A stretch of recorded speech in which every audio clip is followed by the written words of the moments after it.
Niye boş? Korksulkanlıkta. Şimdi geçiyorum. Şuna dur. Asta payla. Ne? Allah halal. Bolakay umriga zomin bo'lgan vaqtda harakatlanib bola o'sha kuni uyiga qaytib kelmadi. Gap shundaki, haydovchilik e'tiborsizligi aynan Damas mashinasida to'rt borish sabab hayotdan ko'z yumdi.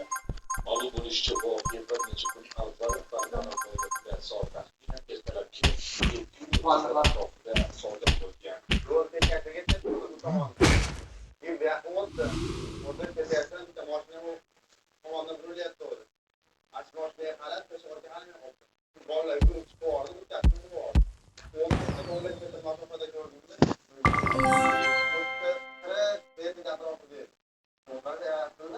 Marhum o'quvchi 66-maktabning 3-sinfida tahsil olgan. Olay yok.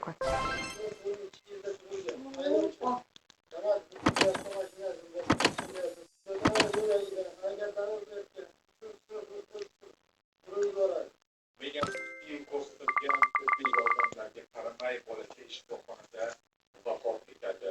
Haydovchi esa bu qilgan ish uchun panjara orqa tomon yo'l oldi.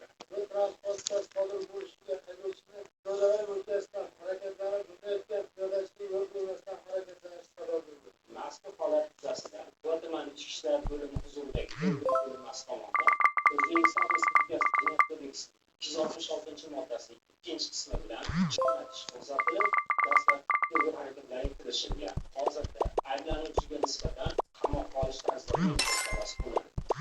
Hurmatli haydovchilar, piyodalar yo'lagiga yaqinlashgani vaqtida tezlikni pasaytiring va fuqarolarga yo'l bering. Masjidlar orasida to'g'ri hech bir haydovchi avtohalokat sodir etmaslik qo'shimlik qilmaydi. Biz shu o'rinda marhum bolakayning yaqinlariga rahmat beramiz. Toshkentda yurib ketayotgan avtomashinadan shu kabi ko'rinishda 4 yoshli qizaloq qoldi.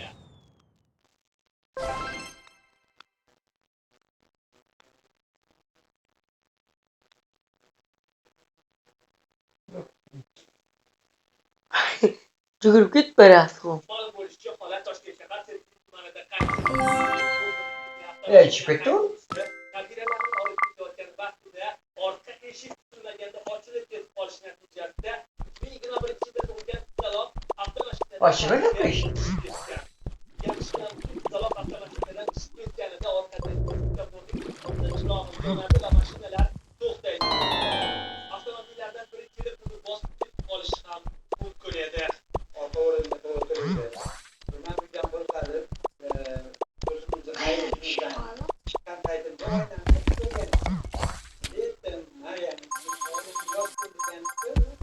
oynani eshuni shu. 10 metr yurgandan keyin orqani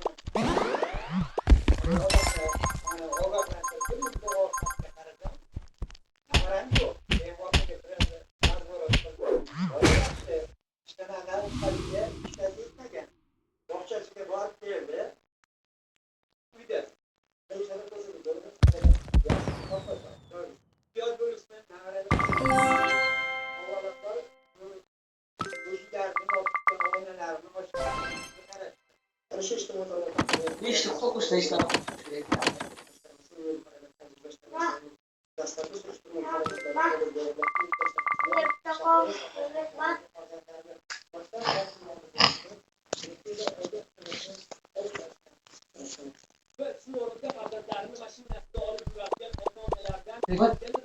Haydi taksim yapıyorsun ha.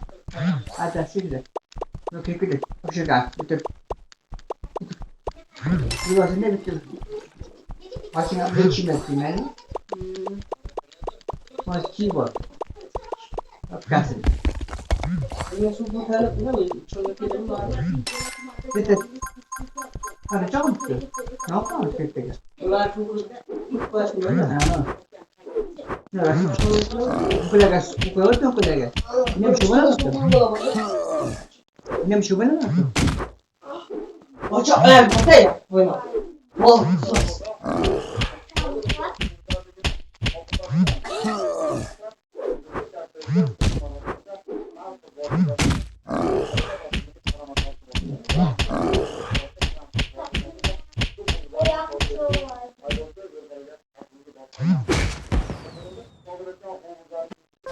Ya jumpa.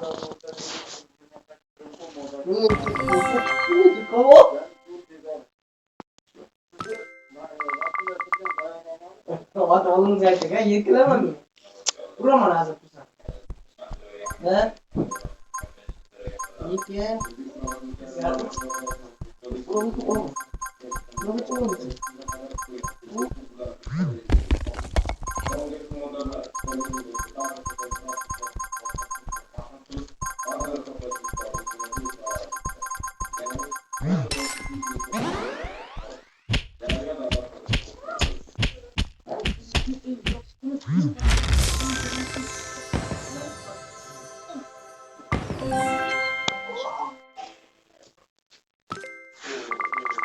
Ye. Sakte. Maktab xodimasi o'quvchini kaltakladi. Ma'lum qilinishicha, holat Qo'shrabot tumanida joylashgan 7-sinf maktabda yuz bergan. Jabrlangan bolakay bor yo'g'i Arabik qatar.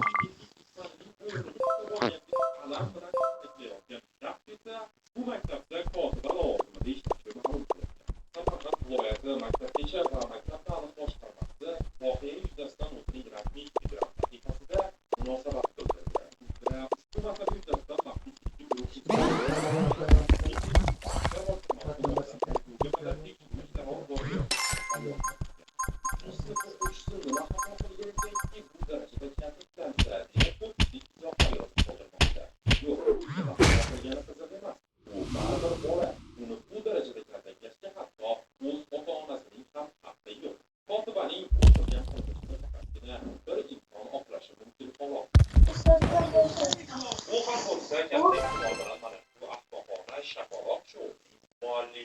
yaxshiyam bunday shoular O'zbekistonda o'zida yo'q.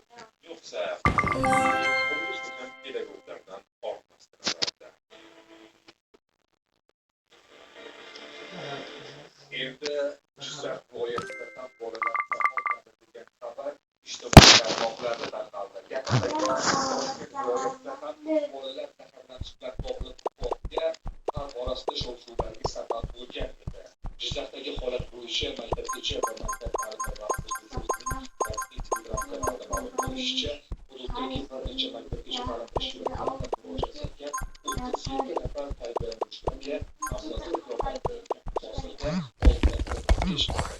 birinchi tibbiy yordam ko'rsatilmoqda. Holat maktabgacha va maktab ta'limi vazirligi Jizzax viloyati maktabgacha va maktab ta'limi boshqarmasi viloyat sanitariya va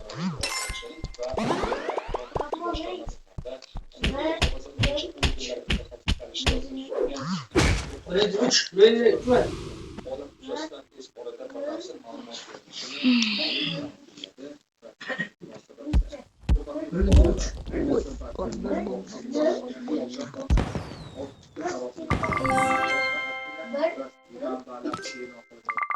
xabarlar bilan tanishing.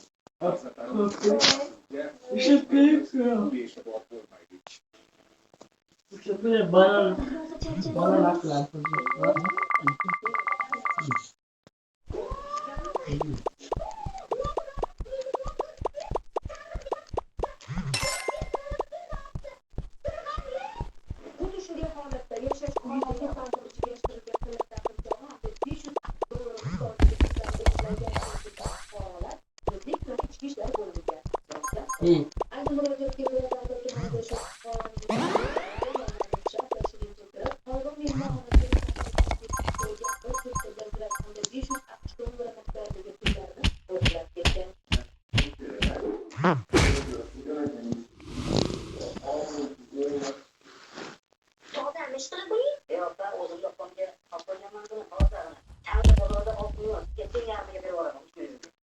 Qarang, lekin yomon chiqdi. Nima bo'ldi?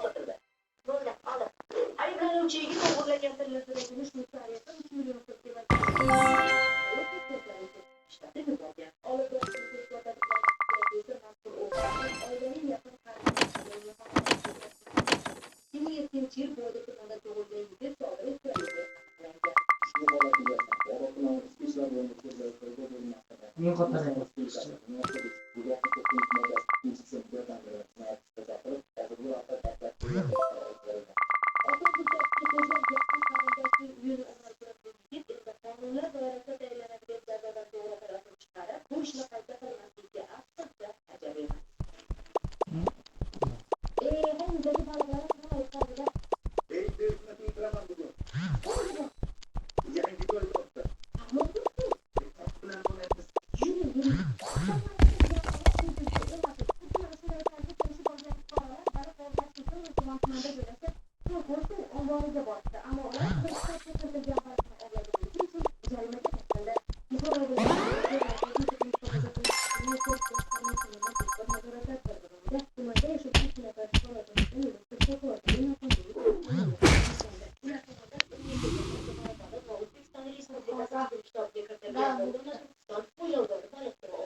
Karas qushlandi 17 ta.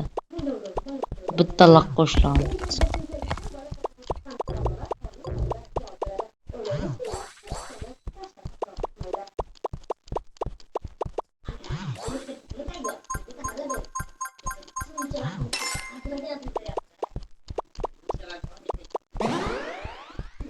Oldin